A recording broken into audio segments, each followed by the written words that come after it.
One of the most talented musicians alive, Lana Del Rey has so many great records to her name, from her 2014 album Ultraviolence to her latest record Ocean Boulevard, but none are as transcendent as her 2019 masterpiece Norman fucking Rockwell. Written as a sweeping dissection of the American dream, the album comes complete with some of the finest lyricism and vocal performances of Del Rey's career. From the endearing vulnerability of the track Fuck It I Love You, to the moody atmosphere created in Mariner's apartment complex, the album moves between tone and theme without fault, the results of which create an experience unlike anything other Del Rey has created before or since. With its wide scope, countless pop culture references, poetic tone, and relentless assessment of her own state of mind, Norman fucking Rockwell is undisputedly Lana Del Rey's most flawless record to date.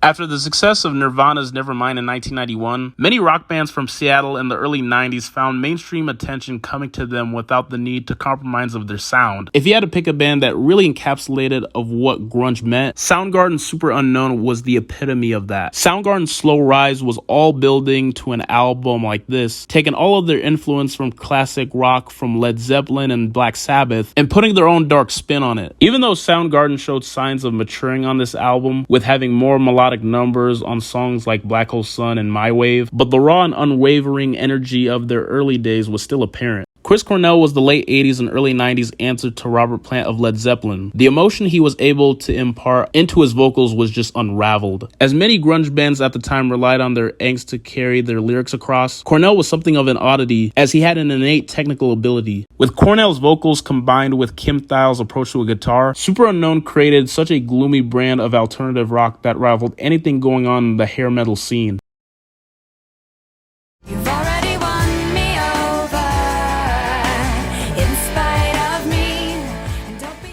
Way before you had the likes of Pink, Kelly Clarkson, Katy Perry, and even Taylor Swift, there was Alanis Morissette. After breaking free from her child star roots, 21-year-old Alanis Morissette opted to try a change of approach by fully embracing the alternative rock sphere with her third studio album, Jagged Little Pill. It's an album that screams women empowerment from its opening notes. There's a reason why Jagged Little Pill became the enormous success that it was, and that's because it's a damn near flawless album full of quirky lines, catchy tunes, and a healthy splash of attitude that has its roots in pop grunge. As dated as most other 90s albums might sound, some of the songs on the record touch on subjects that people are still dealing with to this day, like the toxic familial relationship going on in the track Perfect, or Morissette telling off her man for eating away at her on Not the Doctor. So popular did Morissette become with Jagged Little Pill, the album allowed her to release 6 of her smash hit singles such as You Oughta Know, Hand in My Pocket, Ironic, You Learn, Head Over Feet, and All I Really Want. Overall, Jagged Little Pill is such a timeless classic album full of wit, wisdom, and a sense of honesty that allowed listeners to feel as if Morissette was talking directly to them, bearing her secrets, insecurities, and words of sage advice for all to appreciate.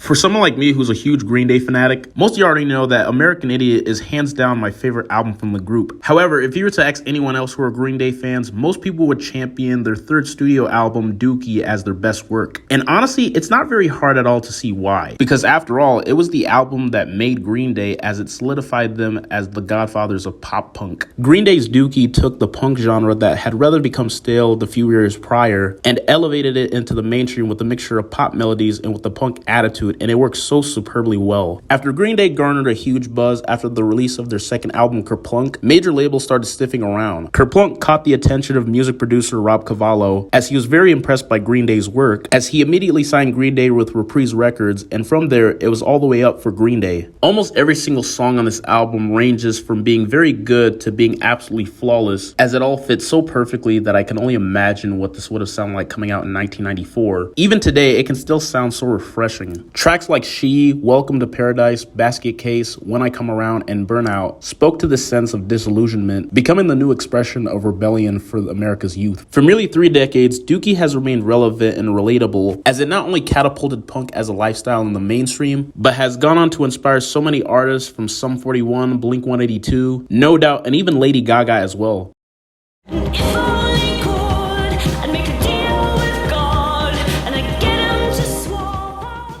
Whenever people discuss the topic of some of the all-time greatest progressive rock albums, Pink Floyd's Dark Side of the Moon and King Crimson's In the Court of King Crimson definitely come to mind, and rightfully so since both albums are undeniable classics. But if you were to personally ask me what is my favorite prog rock album of all time is, it would most definitely be Kate Bush's 1985 LP Hounds of Love. With the combination of art pop tunes, wonderful lyrics, astonishing production, and Kate Bush's voice, you got a recipe for an album that is just pure perfection. Hounds of Love superbly offers the two best sides from Kate Bush. On side A, you have the best of her most efficient and accessible side with unbelievably catchy tunes and colorful singles. And for the ninth wave on side B, you have the best of her most artistic and conceptual side. While most prog bands are used to making albums that take you on a journey, Hounds of Love is one of those albums that make you feel like you're watching a theater production without paying for the ticket. I'm the biggest hypocrite in 2015. Once I finish this, witnesses will convey just what I mean. Been feeling this way since I was 16. After the major success of Good Kid, Mad City, Compton rapper Kendrick Lamar seemed poised to create something truly game-changing. But it was way beyond that. Not only did he change the game, he flipped it on its head to release To Pimp a Butterfly, a record that broke all the rules and made it work tenfold. Fusing hip-hop, jazz, soul, and funk, Kendrick used the record to celebrate African-American culture by calling out the inequalities that are still relevant today in society, while also tackling his own issues with fame and depression. Politically charged and almost philosophical in its assessments of racism and African-American history, the album is a near-perfect organism that showcases Lamar's talents as a storyteller, an activist, and an amazing lyricist. Even with all the bangers on this record, the album has such a genuine story to tell, and you can even bet that the late great Tupac would have been proud of something like this. Even though it's been 8 years since the release of To Pimp a Butterfly, it's already been hailed as an all-time classic record.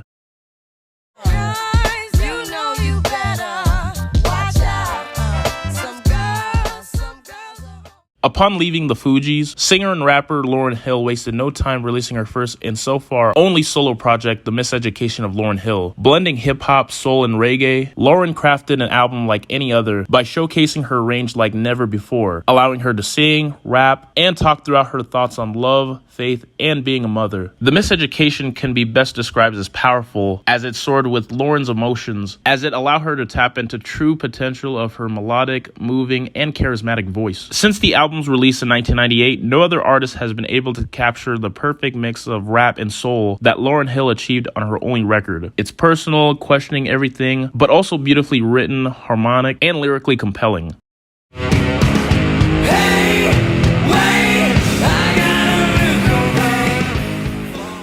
When it comes to discussing the legacy of the iconic grunge band Nirvana, so much of it had come from their 1991 classic record Nevermind. It's an album that's one of the most awe-inspiring feats in grunge and single-handedly reshaped the way how most rock fans approach the genre going forward. While Nevermind may have been the call to arms for the new regime of rock and roll, In Utero is where we really got to see the inside of the mind of the late great Kurt Cobain. Becoming more and more disenchanted with fame, you can hear Kurt lashing out at everything around him, from the paparazzi, the music business, his friends, and especially himself. With the abrasive production handled by Steve Albini, the album contains some of the most beautiful tracks the band has ever made, from Dumb, All Apologies, Rape Me, and Heart-Shaped Box. You can tell that this entire album was like Kurt Cobain's cry for help, even though it's very unfortunate that this cry for help didn't register with the public at the time, when Cobain was found dead in his home in Seattle on April 8th, 1994. In Utero's legacy may pale in comparison to its predecessor. It was the perfect follow-up to Nevermind, especially when it came to the pure artistic expression that was showcased by Kurt Cobain and summed up the bigger picture of what Nirvana were about. Hold up, they don't love you like I love you. Slow down, they don't love you like I love you. Now, I'll be the first to say that I wasn't always the biggest Beyonce fan, but usually I'm the type of guy who always likes to give credit where credit is due. When looking at the Queen Bee's resume, none of it can be denied, from her artistry, her longevity, her stage presence, her accomplishments, and even her stellar body of work, especially her 2016 record Lemonade. Beyonce's magnum opus isn't just an album, it's a spiritual journey, a social commentary, a personal statement, and a universal narrative all rolled into one. Coming after allegations of Jay-Z cheating on her, the entire record feels like a journey through different parts of Beyonce's heartache as she tries to come to terms with her husband possibly being in jeopardy. Everybody knows that being in a relationship is all about your ability to grow, and this album superbly captured that mindset. With songs like Don't Hurt Yourself, Pray You Catch Me, and even to the anthemic Formation, the Queen Bee unraveled layers of personal pain, betrayal, redemption, and empowerment. Lemonade remains a brilliant showcase of Beyonce's unmatched prowess and her ability to transform personal pain into a universally resonating masterpiece. There's a starman waiting Throughout the illustrious career of the late great David Bowie, he had blessed us with such an amazing body of work, from Hunky Dory, Low, Heroes, and even his 2016 record Black Star. But when it comes to the rise and fall of Ziggy Stardust, it's definitely the one album of his that I revisit the most, as it's unquestionably my favorite David Bowie album. Following the critical success of his fourth studio album Hunky Dory, Bowie decided to do something drastic to keep the momentum up, as he devised a plan to create the ultimate rock star. And that ultimate rock star would be his alter ego, Ziggy Stardust. Ziggy Stardust, the album, is conceptually based about an androgynous alien rock star who saves the doomed Earth by playing the guitar. Most importantly, it's one of the tightest collections of tracks ever put on wax. From the opening track 5 Years to Moonage Daydream, Starman, and even Suffragette City, Bowie managed to turn all of these into a character that represented a bizarre fascination with celebratory. Bowie clearly understood music was all about trends, as well as artistic integrity. The Rise and Fall of Ziggy Stardust is a legendary album that genuinely lives up to its reputation, as it not only skyrocketed the status of David Bowie as an icon, but also his musical career as well. Straight up shit is real, and any day could be your last in the jungle. Get murdered on the humble, guns a blast, niggas tumble. With Illmatic only having 10 songs, it is often considered by many people, including myself, as the greatest rap album of all time, and for good reason. Nas impeccably crafted his debut record out of the pain from his life and his love for music. On the one hand, Nas is a spotless rhymer, as his flow is fairly seen as one of the best in hip-hop, using internal rhyme schemes and striking metaphors to conjure up stories about race, poverty, loss, and societal frustrations. Styled as hardcore rap, Illmatic was met with universal acclaim. Nas was unlike anything in the rap game, thanks in equal parts to his genius lyricism and vivid storytelling. But no matter what the topic of discussion is, Nas's superior rap skills are always up for challenge, and the results here are to die for.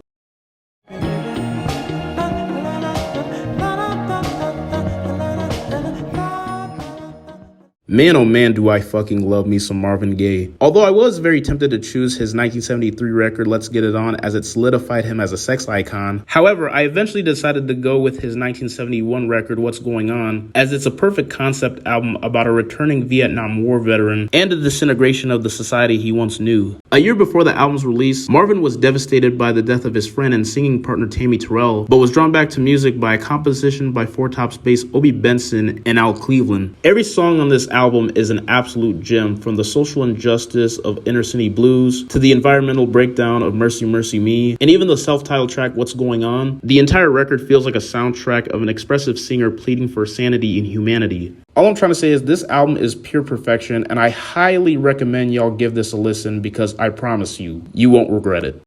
Have you any dreams you'd like to sell?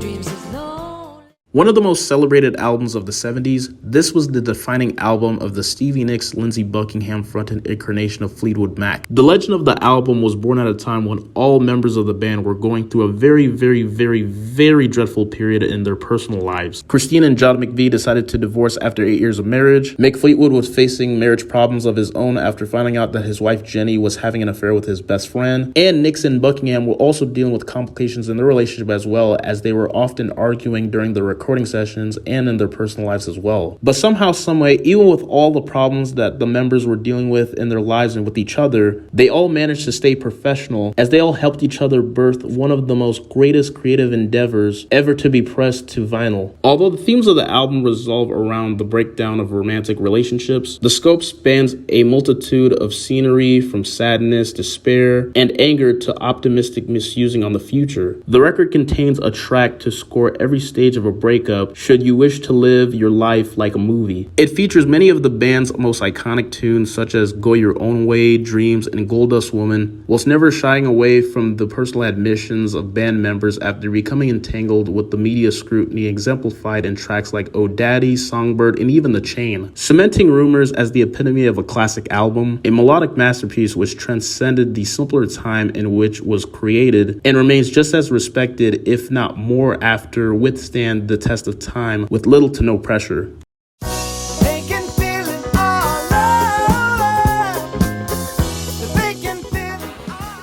After making incredible records like Talking Book and Inner Visions, Stevie Wonder geared up to make his most ambitious and glorious project, Songs in the Key of Life. To say that the album is flawless would be a massive understatement, as every song on the track list is a study of how much you can make music, with Stevie having a hand in every single arrangement on the album. After spending 2 years crafting this entire record, it's hard to think of a double album that covers more ground stylistically or exhilarates the listener from song to song. Even with the extra tracks on the second disc, the album never feels bloated in the slightest, with a bonus EP coming with the album that still managed to slap harder than your dad's belt. Thematically and lengthwise, Songs in the Key of Life was Stevie Wonder's essential statement, and it's an incredible record that has stood out the test of time for the past 47 years.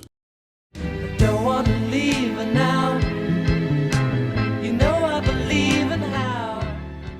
Now, this entry for me had to be the trickiest one for me to pick, because judging how phenomenal the Beatles were during their prime, it was really hard for me to choose which album I would recommend the most, because they made tons of great records, whether it's the White Album, Revolver, or even Sgt. Pepper's Lonely Hearts Club Band.